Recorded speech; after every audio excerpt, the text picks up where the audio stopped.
Hey guys, welcome back to my channel if you guys are new here. Hi, my name is Sydney. I film cruelty-free beauty videos, and today's video is going to be all about some older eyeshadow palettes that are still on my wish list. I did one of these videos several months ago and you guys seem to really enjoy it, and I've been itching to do another one. I feel like enough time has finally passed, so that's what we are going to chat about today. I believe this video was inspired by Andrea Mattiliano. I will link her channel down below. If you guys don't follow her, you definitely should. She comes up with a lot of really great video ideas, but I'm not going to blabber on any further because my memory card is running out of space. So let's hop into the older palettes that are still on my wish list. So I feel like I should throw in this quick little disclaimer. I feel like the makeup world moves so quickly these days that anything that's older than like a month is considered old. I don't personally consider it old, but that's just kind of how the industry is moving. So today I really wanted to focus on some of those old palettes that are still have my attention, that I'm still kind of considering buying. I have a really great mix of kind of mainstream and indie brands in today's list, so I'm super excited to share them with you guys. Okay, so this first palette I literally found like a day or two after I filmed that last video, and it's actually a palette from Sparrow Cosmetics, which is an indie brand that I had never heard of before, but it is the One Ring to Find Them palette, and I believe, is this like Lord of the Rings themed? I'm not really a huge Lord of the Rings fan. I've seen like one or two of the movies, but it's never quite tickled my fancy. But I'm obsessed with this palette, you guys. I love the grungy green tones. I love that there's a glitter in there. Oh, 3 glitters actually. And I've never tried this brand before, and based on these swatches, it looks like they're really beautiful. I've been following the brand ever since, and some of their new releases have caught my eye, but none quite as much as this one. So I'm really hoping to maybe grab this palette in the coming months to test out on my channel, because I think it's beautiful, and you guys know how much I love testing out new indie makeup brands. The next palette I want to chat about is the Maybe Cosmetics Take Me to Paris palette. So this one, I was drawn to this one for 2 reasons. One, because I'm a little bit obsessed with Paris. My friends and I read this book in high school. It's called Anna and the French Kiss. I'm sure many of you have read it as well. And we like passed that book around our little friend group, and we were going to go to Paris after we graduated high school. Of course, we were like 8th graders at the time. We didn't realize how much it cost to go to Paris. But Paris just holds a soft spot in my heart kind of for that reason. And the second reason that I'm attracted to this palette is because it's beautiful, and I've heard incredible things about Maybe Cosmetics' eyeshadow formula. I really love the soft pinky tones paired with the green in this palette. I just think that makes the most beautiful color story, and as I said, I'm always down to try a new indie formula. I also really love how curated and small this little palette is. I've been really into smaller palettes lately. I'm just kind of over the whole big palette trend. I feel like this little color story would not only challenge my creative juices, but it creates some like pretty easy everyday looks as well. So I'm super into that one. I'm kind of just waiting for Maybe Cosmetics to have a sale / for me to go back to work so I can start buying makeup again. Okay, next one is, I feel like it might be cheating including it on this list, but it's the Dose of Colors little like, what do they have, 5 pans? The 5-pan palettes. These were just recently repackaged. I have lusted over the berry, what's it called? Blushing Berries and Sassy Sienna's palette for years, you guys. Years and years. Every time they go on sale, I'm like, oh, I'm gonna buy it, and then I for some reason never end up buying them. But this new packaging is so gorgeous, like so beautiful. It's so sleek, it's so simple, it's so elegant, and I'm really into it. I already know that I like the Dose of Colors matte formula because I have the Friendcation palette, and I really do enjoy the mattes in there. But this new packaging just kind of pushed me over the edge, and I'm like, oh, I want them all. They're so pretty. Next up, I have a palette from Nabla that I want to talk about, and this is their Secret Garden palette.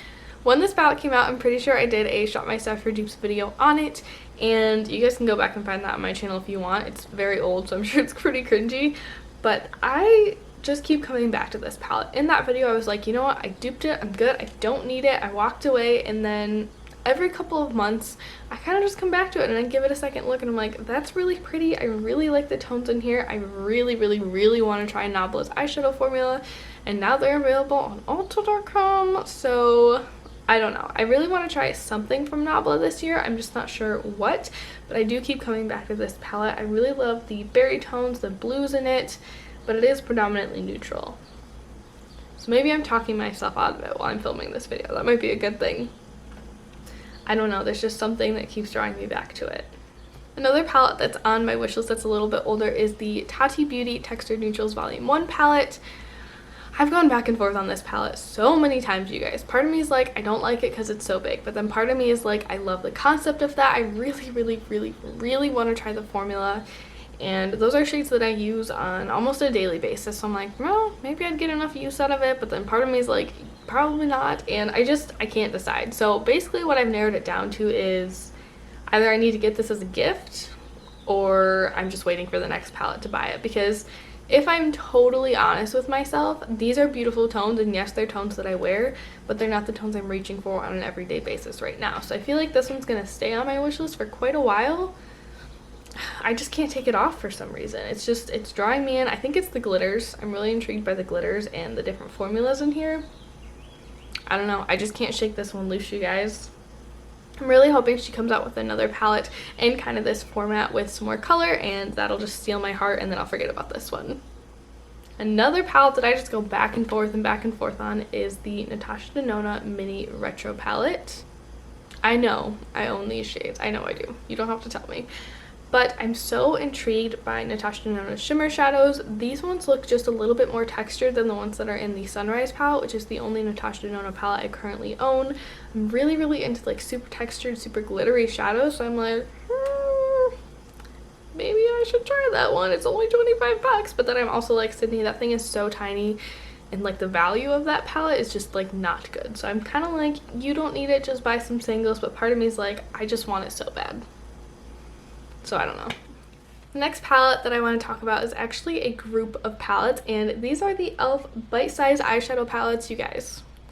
I know these aren't like old yet, but I cannot make up my mind about these palettes. Part of me is like, I want to try them so bad so I can try the little formula on them. I've heard it's really fantastic, but then I look at the colors in the palettes and I'm like, none of them really speak to me, but I can't get them off my wish list. I'm just like, just buy one, just buy one. I think I'm just falling into the hype of these palettes, and I want to try the formula and jump on the bandwagon, but I don't think I actually like want these palettes, if that makes sense.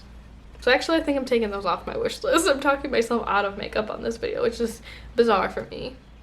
Another palette that I want to mention is from Nomad Cosmetics. I recently finally got the opportunity to try Nomad Cosmetics, and I was so excited to. I've been really happy with the quality of their shadows so far. But they have this palette called the Antilles palette, and I just feel like it is summer in a palette. I think it's so beautiful. I can see so many beautiful summery looks coming out of this palette. I'm just like, I want it. I want it, I want it, I want it. I love the theme of Nomad's brand. I've really enjoyed their shadows so far. And I just want it, you guys. I don't know what else to say. I think the color story is really pretty. It really has my heart. I can't stop thinking about it. It's on sale right now, which is killing me inside a little bit, because I'm like, this would be the perfect time to grab it, but then I'm also like, you're not working, you can't buy makeup right now. I'm like, you're right. The next palette that I want to talk about is from Sydney Grace, and it is their Enduring Love palette. They released this palette, I want to say it was last fall. It's been out for quite a while, and I didn't purchase it then because I was like, I don't think I'm going to use that. There's a lot of cool tones in there, and while that's true, I feel like I'm slowly inching my way into liking cool tones a little bit more. I'm still more into cool tone colors than I am cool tone neutrals, but I'm getting there, and I love Sydney Grace's shadow formula. That's really what's driving my desire behind this palette. Their shadows perform so beautifully, you guys. I've never had any issues with them blending, with them going on like patchy or going on not pigmentedly. They're just fantastically formulated shadows, and I want to support their brand so bad by buying this palette, but I'm just not like 110% sure this is like a me palette. It's beautiful, but I'm not sure if it's a me palette. They do have a really great sale in July, and if I do pick it up, I'll probably end up picking it up then, but I can't buy it right now. Okay, the final palette that I want to chat about today is actually from Cosmetics, and it is their Flower Garden palette. So I believe they sold this palette like a year or two ago, and they brought it back this spring, and when they were kind of pre-ordering it, I was like, yeah, I can't make up my mind, and then the pre-order was done. I was like, well, it wasn't meant to be, but I keep seeing pictures of this palette, and I'm drawn back into it time and time again. Although I feel like I kind of shot myself in the foot with this one, because I actually ordered some of these singles from this palette that I really liked, which maybe is a good thing because I don't really need this whole palette, but at the same time, I really enjoy the Cosmetics formula. I did film a first impression / unboxing video with my first order from them, so I can link that down below if that video's up if you guys have any interest in watching it. But I love their formula, and I think this palette is cute, but I don't think I'm gonna let myself buy it. Okay, you guys, I have one last palette to chat about, and it is the Natasha Winona Gold palette.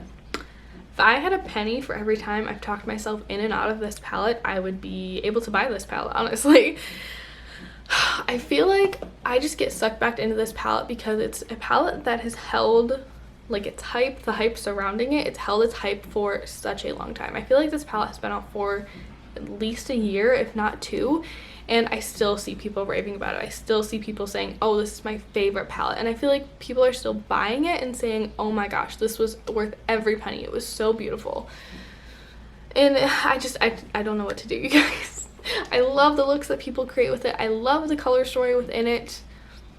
I just think it's so beautiful, and Natasha Winona's shadows are nice. I'm just not sure if they're worth that much money nice, so maybe if it goes on like super sale on Black Friday, maybe I'll finally add it to my collection, but I'm just having such a hard time at letting that one go off my wish list.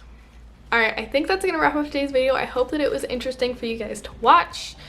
I know, I feel like I just get rambly with these eyeshadow videos, but you guys seem to enjoy them and I really enjoy filming them, so thank you so much for watching. Leave me a comment down below letting me know what older eyeshadow palettes are on your wish list. I would love to chat about it. If you guys want to see the previous older eyeshadow palette wish list video that I did, I will also link that down below. I've actually purchased some of them, spoiler alert. But I hope that you guys are having a wonderful day. Thank you so much for watching, and I'll see you in my next one. Bye!